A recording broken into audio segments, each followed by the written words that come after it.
नमस्कार। आज फिर उपस्थित हुआ हूं एक ऐसे विषय के साथ। नाम कहते नहीं है कि नेम ऑफ फेम। हर व्यक्ति चाहता है कि समाज में वो प्रतिष्ठित हो, नामी हो। यहां पर यह भी मैं कहूंगा कि अगर थोड़ा कम धन हो लेकिन नाम भरपूर मात्रा में होना चाहिए, लोगों से प्रतिष्ठा मिलनी चाहिए, लोग पहचाने। कहीं ना कहीं बहुत सारे लोग ऐसा चाहते हैं और बहुत सारे लोग ऐसा कहते हैं कि आचार्य जी नाम थोड़ा सा कम जरूर हो, धन थोड़ा सा कम जरूर हो, लेकिन नाम अगर कहा जाए, नेम और फेम, ये खूब मिले। और एक सामान्य सी बात है, पैसे वाले तो बहुत हैं, आपके अगल बगल में होंगे, दाहिने बाएं होंगे, लेकिन नाम वाले कम लोग हैं। नेम एंड फेम वाले जो है लोग कम हैं। प्रतिष्ठा से अगर कहा जाए तो कहीं ना कहीं वंश चलता है। वंश, प्रतिष्ठा से अगर कहा जाए वंश चलता है। धन से केवल धन ही चलता है। प्रतिष्ठा, धन से प्रतिष्ठा नहीं आती है। इस चीज़ में गलतफहमी में मत रहिएगा। बहुत सारे ठेले पे या छोटी दुकान रखे हुए हैं, रोज का वो जो है 50,000 और 1 लाख रुपए कमा रहे हैं। बेचते पूड़ी हैं, खाने का आइटम बेच रहे हैं, और वहीं बगल में जो है कम बेच रहा लेकिन नाम बहुत है उसका। कम पैसा आ रहा लेकिन नाम बहुत है उसका। दोनों में अंतर है। ऐसे ही कुछ बिंदुओं पे बात करेंगे, कुछ योगों पे बात करेंगे, जो कहीं ना कहीं दिखाता है कि व्यक्ति का नाम, धन इत्यादि चीज़ों में बढ़ाता है। चाहे वो नेता नगरी हो, मतलब राजनीति हो, चाहे वो गवर्नमेंट से संबंधित कोई नौकरी हो, या फिर कहीं कोई बड़ा पद है, उसको भी मैं यहाँ पर जो है लूँगा। चाहे व्यक्ति राजनीति में जा रहा हो, चाहे वो सरकारी नौकरी के लिए जा रही है, ये सब रेखाएं जो बताऊँगा ना, इन सब चीज़ों को सपोर्ट करती हैं। चाहे वो कोई अन्य काम कर रहा, उसमें बड़ा पद चाह रहा है, उसको भी मैं बताऊंगा। चाहे व्यवसाय करे, उसको भी मैं बताऊंगा। देखिए, जन्म कुंडली में अगर कहा जाए, सूर्य मुख्य कारक ग्रह कहलाता है प्रतिष्ठा का। जन्म कुंडली में अगर कहा जाए, सूर्य दूसरे भाव, छठे भाव, 7वें भाव, 10वें भाव और 11वें भाव में होता है, ऐसे लोगों को आसानी से प्रतिष्ठा मिल जाती है। सूर्य डिग्री में मजबूत है, बलाबल में है, ठीक है, बहुत सारी चीजें देखनी पड़ती हैं। राहु अगर कहा जाए तो प्रतिष्ठा देने वाला कारक ग्रह कहलाता है, और राहु अगर कहा जाए तो प्रतिष्ठा छीनने वाला कारक ग्रह कहलाता है। अगर आपका राहु बली है तो भी कहा जाएगा, अच्छे भाव में, अच्छे नक्षत्र में, अच्छे चरण में बैठा है तो भी कहा जाएगा व्यक्ति को प्रतिष्ठा मिलेगी। कर्म भाव से संबंध अगर कहा जाए, 5वें का, 9वें भाव का, 10वें में ही संबंध बन जाए या चौथे भाव का संबंध बन जाता है, तो भी कहीं ना कहीं व्यक्ति को प्रतिष्ठा मिलती है। कुछ ऐसे योगों पे बात करेंगे जो प्रतिष्ठा को दिखाती हैं। आने वाले समय पे और भी कुछ चीज़ें मैं आपको बताऊंगा। अभी कुछ योग बता रहा हूँ, इसको ध्यान से समझिएगा। देखिए, चक्र अभी तक आप लोग ने सुना होगा या देखा होगा, तो इस जगह पे ही आपने जो है इस टाइप से चक्र बनता है, ठीक है, ये चक्र है। और शंख अगर कहा जाए तो इस टाइप से बनता है, ये शंख है, ठीक है। चक्र अगर सूर्य के क्षेत्र पे बने, ये चक्र अगर सूर्य के क्षेत्र पे बनता है तो बेहद अच्छा कहलाता है, और 100% अच्छा है, उसमें कहीं कोई दो राय नहीं है। वो कहीं ना कहीं गवर्नमेंट से संबंधित चीज़ों के लिए अच्छा है, वो कहीं ना कहीं राजनीति में बड़े पद के लिए अच्छा है। वो अगर कहा जाए तो धन और प्रतिष्ठा दोनों को दिखाता है।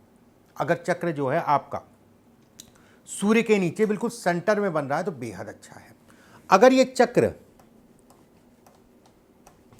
ये बुध की तरफ खिसक रहा है, ठीक है, अगर बुध की तरफ खिसक रहा है तो ये कहा जाएगा कि कहीं ना कहीं व्यक्ति जो है नौकरी के साथ व्यवसाय से भी धन कमा सकता है। अगर ये चक्र जो है इस तरफ घूम रहा है तो संतान को भी दिखाता है। एक संतान से मतभेद या एक संतान से तनाव या एक संतान के सुखों में कमी भी करता है, अगर चक्र जो है बुध की तरफ घूम रहा है तो। अगर यही चक्र शनि की तरफ घूमे, ठीक है, अगर ये चक्र शनि की तरफ घूमे, ऐसे लोग, वकालत हो गया, जुडिशरी हो गया, न्याय से संबंधित कोई भी क्षेत्र हो गया, ऐसे लोग खूब मेहनत करते हैं और मेहनत के दम पे आगे बढ़ते हैं, उसमें कहीं कोई दो राय नहीं है। सरकारी नौकरी से संबंधित चीजों के लिए भी बहुत अच्छा कहलाता है, उसके लिए भी बेहतर है। ये कहीं ना कहीं व्यवसाय के लिए अच्छा है, ये नौकरी से संबंधित चीज़ों के लिए अच्छा है। और बीच में होना अगर कहा जाए तो सूर्य का आशीर्वाद वो तो अच्छा है ही है, उसमें कहीं कोई दो राय नहीं है। इसके साथ में अगर सूर्य भी आपका उठा है, देखिए ध्यान से समझिएगा, एक एक चीज़ मैं बिंदुवार आपको बता रहा हूँ। इसके साथ में सूर्य आपका उठा है, ठीक है, या फिर सामान्य भी उठा है, नहीं है कोई बात नहीं, सूर्य आपका जो है सामान्य उठा है। जब ऐसे देखेंगे तो हल्का फुल्का अन्य ग्रहों से अगर कहा जाए सूर्य हल्का सा दबाव होता है। ज़्यादातर लोगों की अगर मैं बात करूं, बहुत ज़्यादा दबाव है तो ये कहा जाएगा सूर्य कहीं ना कहीं पीड़ित है। सूर्य का उतना प्रभाव व्यक्ति को नहीं मिल पा रहा है, सूर्य का उतना प्रभाव व्यक्ति को नहीं मिल पा रहा है। एक सामान्य सी बात है, सूर्य पे एक रेखा होती है, ये कहीं ना कहीं प्रतिष्ठा देती है, ये कहीं ना कहीं नाम देती है। जिन लोगों के हाथ में सूर्य पे रेखा है, कटी पिटी नहीं है, टूटी फूटी नहीं है, धन कमाएंगे, 100% कमाएंगे, धन की व्यवस्थाएं आपकी चलती रहेंगी, उसमें कहीं कोई दो राय नहीं है। निश्चिंत रहिएगा, अगर सूर्य के ऊपर रेखा है, एक उदाहरण मैं दे रहा हूं, सूर्य के ऊपर रेखा है, अन्य पूरे हाथ में कोई रेखा ही नहीं है, और ऐसा संभव नहीं होगा, जब अन्य रेखाएं बनेंगी तभी सूर्य पे रेखा बनेगी। एक उदाहरण के समझ लीजिए कि अगर केवल सूर्य के ऊपर रेखा है तो भी आपका जीवन में अगर कहें तो काम कितना भी हटके, कितना भी फंसे, कितनी भी दिक्कत आए, कहीं ना कहीं से व्यवस्थाएं कहीं ना कहीं से आपकी जो है चल जाएंगी, उसमें कहीं कोई दो राय नहीं। फला मदद कर दिया, यहाँ से मदद होगी, वहाँ से मदद होगी, कहीं ना कहीं व्यक्ति जो है आगे बढ़ जाता है। वहीं पे अगर आपकी सूर्य की रेखा इस टाइप से आ रही है, ठीक है, हल्का सा कर्व लेके आ रही है, तो भी कहा जाएगा कि व्यक्ति गवर्नमेंट से संबंधित चीज़ों के लिए अच्छा है, उसमें कहीं कोई दो राय नहीं है। व्यक्ति जिस स्थान पे जो भी काम करेगा उसमें सफलता मिलेगी, उसमें कहीं कोई दो राय नहीं है। ये टेढ़ी होना, हल्की सी कर्व में होना भी अच्छा है। जो लोग, बहुत सारे लोगों का प्रश्न रहता है ना कि टेढ़ी सी हो रही है हमारी सूर्य की रेखा, मैंने इसलिए आपको बताया कि सूर्य की रेखा अगर टेढ़ी हो रही है तो डरने की ज़रूरत नहीं है, ये भी एक अच्छा संकेत है, उसमें कहीं कोई दो राय नहीं है। ये भी कहीं ना कहीं मान सम्मान प्रतिष्ठा इत्यादि चीज़ों को दिखाती है। अगर सूर्य की रेखा पे ये रेखाएं आके मिले तो भी आपका नाम होगा, प्रतिष्ठा मिलेगी। देखिए एक चीज़ समझिए, यहाँ पर मैं एक चीज़ क्लियर करना चाहता हूँ। मान लीजिए 80-90 साल 100 साल का जीवन है,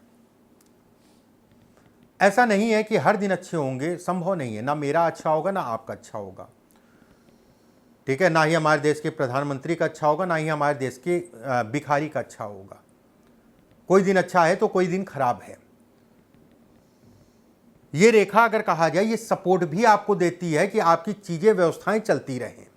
ये रेखा अगर कहा जाए ये भी दिखाती है कि व्यक्ति को मान सम्मान प्रतिष्ठा में बढ़ोतरी भी कराती है। जहां पर भी काम कर रहा होगा, जहां पर भी रहेगा, अगर रेखा स्पष्ट साफ है तो व्यक्ति प्रतिष्ठित होगा, उसमें कहीं कोई दो राय नहीं है, उसमें संदेह नहीं है।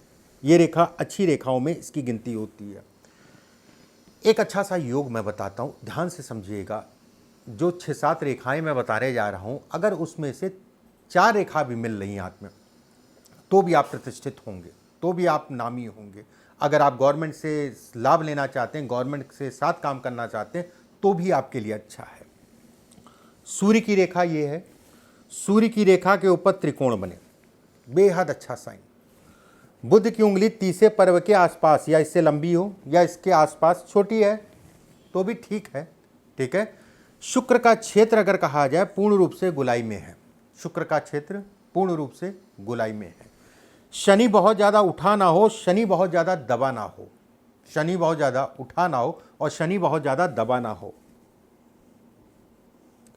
ये हिस्सा अगर कहा जाए दूसरा पर्व जो है पहले और इससे लंबा हो, दूसरा पर्व इससे लंबा हो। सामान्यता अगर कहा जाए लंबा हो या फिर इसके बराबर तो नहीं होगा, इसके बराबर जो है अगर हो रहा है तो भी अच्छा कहलाएगा, उसमें कहीं कोई दो राय नहीं है। एक भाग्य रेखा स्पष्ट साफ हो और गुरु पे एक रेखा जाए। जो मैंने रेखाएं बताई 1 2 3 4 5 6 7 8 में से अगर 5 रेखाएं भी हैं, हताश मत होइए, निराश मत होइए। हाथ में अगर ये रेखा है तो 2 से 2.5 साल के अंदर आपको परिणाम मिलेगा। अगर रेखाएं बन रही हैं या फिर हल्की हल्की करके जो है मजबूत हो रही हैं, 2 से 2.5 साल के अंदर आपको परिणाम मिलेगा, उसमें कहीं कोई दो राय नहीं है। कम से कम 4 से 5 रेखा मान के चलिए, 5 रेखा है तो एक बार मैं फिर से बता दे रहा हूँ, समझ लीजिए। सूर्य पे सूर्य की रेखा, उस पे त्रिकोण, एक बात। शनि का क्षेत्र सामान्य उठाओ, शनि के क्षेत्र पे एक रेखा जाए, जीवन रेखा आपकी गोल हो और जीवन रेखा से एक रेखा गुरु पे जाए। वहीं पे बुध का तीसरा पर्व जो है, ये बुध की उंगली के बराबर हो या इससे लंबा हो, और ये दूसरा पर्व अगर कहा जाए सूर्य का लंबा हो। ऐसे में कहा जाएगा कि व्यक्ति प्रतिष्ठा मिलेगी, नाम मिलेगा, धन मिलेगा, काम मिलेगा। गरीबी छोड़िए, मैं गरीबी की बात नहीं कर रहा हूं। जैसे मैंने शुरुआत में भी एक लाइन बोली थी कि धन कम हो लेकिन प्रतिष्ठा नाम खूब हो, ठीक है। और ये चीज़ अगर कहा जाए तो कम लोगों को ही मिलती है। धन तो बहुत लोग कमा लेते हैं, ये चीज़ बहुत कम ही लोगों को मिलती है। अगर ये चीज़ें हैं तो नाम भी है और धन भी है, दोनों चीज़ें हैं। गरीब या मिडिल क्लास की बात नहीं कर रहा हूँ। अच्छा खासा जीवन में धन कमाएंगे और नाम जो है भरपूर मात्रा में होगा। जिस समाज में जिस जगह पे काम कराएंगे वहाँ नाम होगा, लोग पहचानेंगे, उसमें कहीं कोई दो राय नहीं है। बस एक चीज़ का ध्यान रखिएगा, फिर से मैं कह दे रहा हूँ, रेखाएं टूटी फूटी ना हो, कटी पिटी ना हो, इस चीज़ का ध्यान रखिएगा। अगर ये रेखा है, आपको सफलता जरूर मिलेगी और कहीं ना कहीं नाम जरूर होगा। अगले वीडियो में फिर आप सभी से सामने उपस्थित होऊंगा। ईश्वर आप सभी को स्वस्थ रखे, सुरक्षित रखे। अभी के लिए बस इतना ही। नमस्कार।